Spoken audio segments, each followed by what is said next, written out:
Hallelujah. Praise the lord. ఈరోజు December 29వ తేదీ 2025 సంవత్సరం సోమవారం సాయంత్రం 5:30 గంటలకి. అమ్మో, చలి చాలా విపరీతంగా ఉంది, తట్టుకోలేకపోతున్నా. తెల్లవారుజామున మామూలుగానే, తెల్లవారుజామున అంటే రేయి మొదటి జామున 3 గంటల నుండి 5 గంటల 25 నిమిషాల వరకు ప్రార్థన దేవుని సన్నిధిలో గడిపాను, సంతోషమే. కానీ ఈ చలి వల్ల ఆ తర్వాత ఒక అరగంట పడుకుందామని పడుకున్నా. నిద్ర వచ్చి రాకుండా ఉన్నా కూడా అలా మూసుకేసుకొని పడుకున్నాను.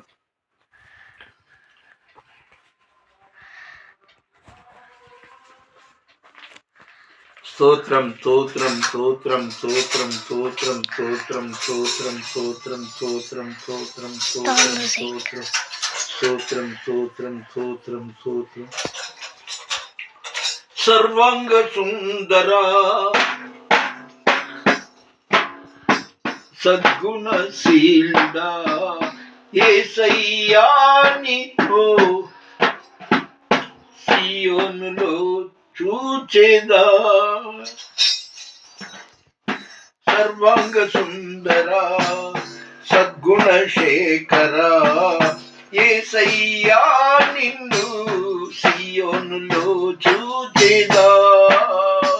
పరవశించి పాడుచు పరవళ్ళు త్రొక్కెదా. యేసయ్యా నిన్ను సియోనులో చూచుచు పరవశించి పాడుచు పరవళ్ళు త్రొక్కెదా. నా అక్కరలు తీర్చినావా, నీ రెక్కల నీడకు చేర్చినావా.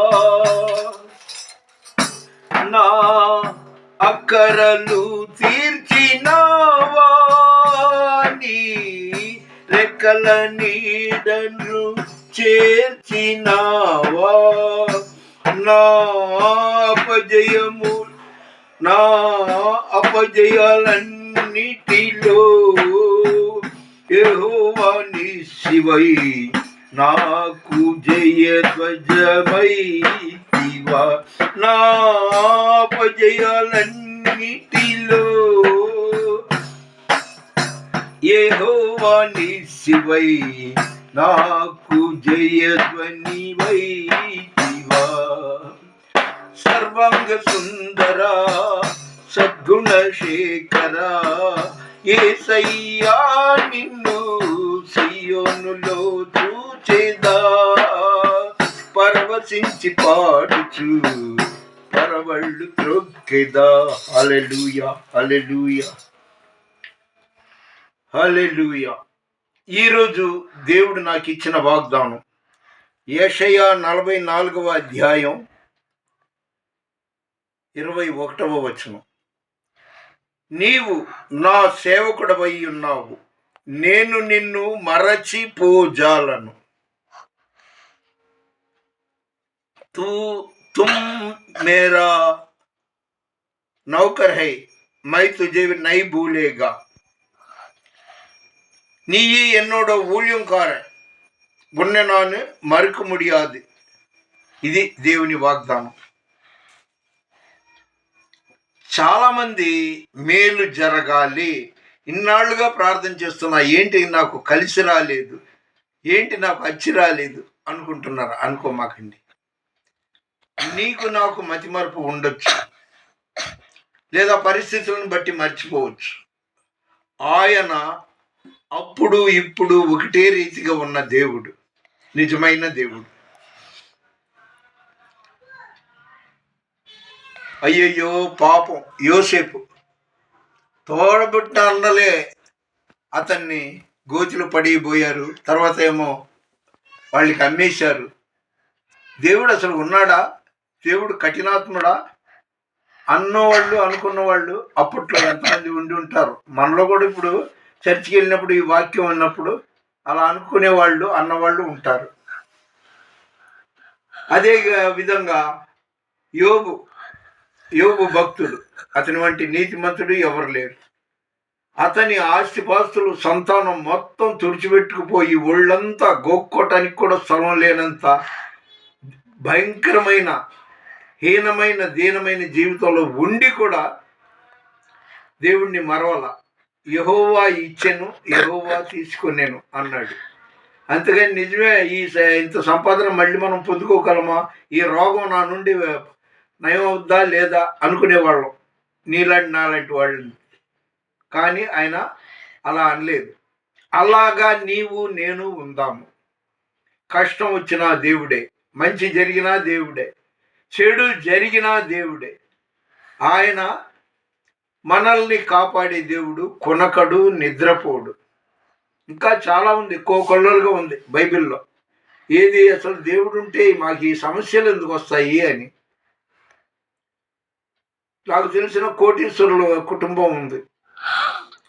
వాళ్ళు మంచివాళ్లే, దేవుడు అంటే అంతో ఇంతో భయం భక్తి ఉంది, చర్చికి వెళ్తారు, అందరినీ గౌరవిస్తారు. కానీ డబ్బుతో చేయలేనిది ఎన్నో ఉన్నాయి. అందులో వాళ్ళ ఇంట్లో ఒక లోపం జరిగింది. ఆ కోటీశ్వరులు అంటే ఏ ఊరిలో, వాళ్ళ పేరేంటి అని మీతో చెప్పను, కానీ వాళ్ళ పిల్లల్లో ఏదో కొద్దిగా ఇబ్బంది కలిగింది. కంగారు పడమాకండి, హడావిడిగా మీరు ఏదో ఆలోచించమాకండి.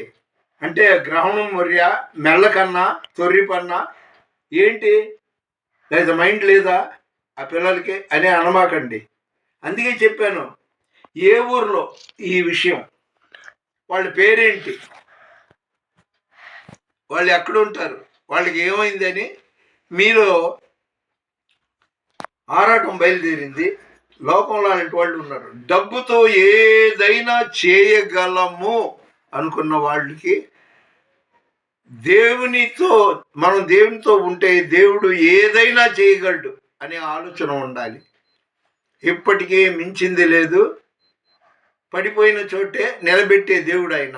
కాబట్టి వాళ్ళు ప్రార్థనలో కొనసాగాలి, నేను వాళ్ళ గురించి ప్రార్థన చేయాలి. అలాగే సునీతారాణి పాస్టర్ గారు ఆ పేట మొత్తంలో నన్ను ప్రత్యేకంగా గౌరవించి ప్రైజ్లాట చెప్పుద్ది. వాళ్ళు ఇల్లు కట్టుకోవటానికి దేవుడు అన్ని వనరులు ఇచ్చాడు. కాబట్టి యెహోవా ఇల్లు కట్టించిన ఎడల దాని కట్టువాని ప్రయాస వ్యర్థం. ఇల్లు వాళ్ళు మంచి బిల్డింగ్ కట్టుకోవాలి, త్వరగా కట్టుకోవాలి, పటిష్టంగా ఆకర్షణీయంగా ఆ బిల్డింగ్ ఉండాలనేసి నేను ప్రార్థనలో కోరుకుంటున్నాను. కోట వెంకటేశ్వరరావు గారు తెలంగాణ నుండి, తర్వాత మంటి మురళి, ఇలాగ చాలామంది, మంజుషా గురించి, కవిత మంజుషా గురించి పేరున ప్రార్థన చేస్తున్నాను. దేవునితో ఉన్న వాళ్ళకి శోధనలు వస్తాయి, ఇబ్బందులు వస్తాయి, అది మనం తట్టుకోవాలనేసి దేవుడు చెప్తున్నాడు. కాబట్టి బైబిల్లో ఒక 2-3 పేర్లు చెప్పాను, ఇంకా చెప్పుకుంటూ పోతే పెద్ద ఉపోద్ఘాతం అవుద్ది. మీరు భయపడమాకండి. భయం అనేది ఆదికాండం నుండి ప్రకటన గ్రంథం వరకు 360 సార్లు ఎన్నో ఉన్నాయి. దేవుడు అంత పురుగు వంటి మనతో చెప్తున్నాడు, భయపడకుడి అనేసి. కాబట్టి మనం ఎక్కువ ప్రార్థనలు ఉండాలంటే తింటున్నాం, తిరుగుతున్నాం, ఉంటున్నాము అనే సవ్యంగా ఉంది అనుకుంటే రేపేమి జరుగునో నీ వెరుగు అనే మాట చాలాసార్లు మీతో చెప్పాను. దేవుడు గొప్పవాడు, దేవునితో ఉందాం. ఈ సందర్భంలో బియ్యంలో మట్టి బెడ్డ, ఒక దరిద్రపు లంబడి కొడుకు, వాడి పేరు రాధా మనోహర్ దాస్. వాడిని కిచిడి బాబా అని కూడా అంటారు, రాధా మనోహర్ దాస్ గాడిని. ఆడు 3 కోటి దేవుళ్ళ గురించి ధ్యానం చేసుకుంటూ వెళ్ళొచ్చు కదా, చాలాసార్లు చెప్పాను ఇది. వాడు పని పాట మానుకొని, వాళ్ళకి దేవుళ్ళు లేరేమో ఒకవేళ, ఎంతసేపు యేసు ప్రభుని వక్రీకరించి వివరిస్తుంటాడు. క్రైస్తవుల్ని గొర్రెలు అంటాడు, గొర్రెల్ని తోలేవాడని యేసు ప్రభుని అన్నాడు. తండ్రి లేకుండా మరియమ్మకు పుట్టాడు అన్నాడు. ఆ బేవర్సే నా కొడుకు రాధా మనోహర్ దాస్. మరి ఒక మాట అడుగుతున్నా, వాడికి అంత తెలుసు కదా, ఇది నేను అడుగుతున్నాను. పంది, పిగ్, సువర్, దానిని వాడు మొక్కుతున్నాడు. పంది కొడుకు అని మనం అనుకోవచ్చుగా, అనవచ్చుగా. అదేంటంటే అది కూర్మ అవతారమో ఏదో ఉంది, వరహ అవతారమో ఏదో ఉంది. పంది కూడా ఒక అవతారం, దానికి దండం పెట్టుకోవాలి. వాడు పెంట తిన్నాడని అందరూ అదే తింటారా ఏంటి? పందిని ఎందుకంటే మొక్కాలి? విషపురుగు, పాముని వాడు మొక్కాడని మనం కూడా మొక్కుతామా? దరిద్రపు ముండా కొడుకు వాడు. ఇంకా 2 బేవర్స్ గాళ్ళు ఉన్నారు. ఎవరు మీకు తెలుసుగా, కరుణాకర్ దుర్గుణ, ఇంకొకడెవడు లలిత్ కుమార్. వీళ్ళు పని పాట మానేసి బాగా ఎక్కడైనా ఎవరైనా సొమ్ము అందజేస్తున్నారేమో, అరే మీరు ఇలా ప్రచారం చేయండి రా అనేసి.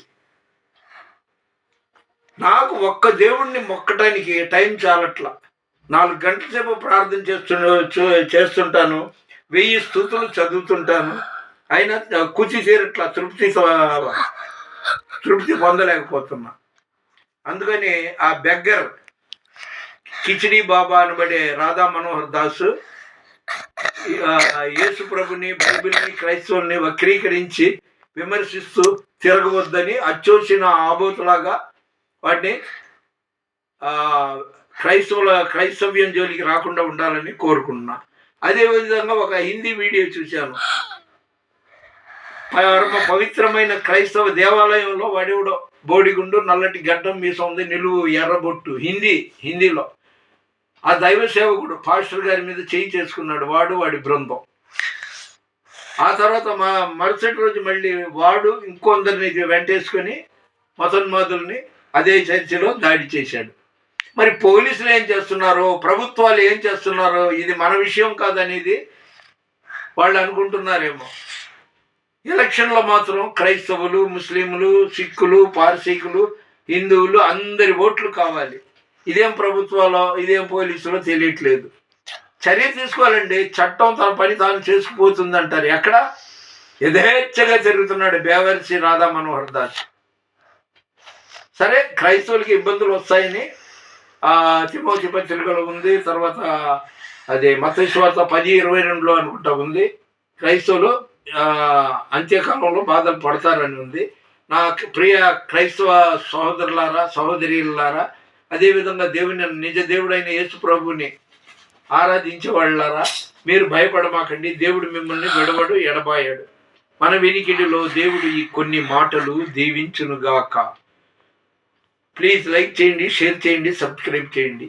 దేవుని పరిచర్యలో మీ రత్నం ఫ్రాన్సిస్. God bless you.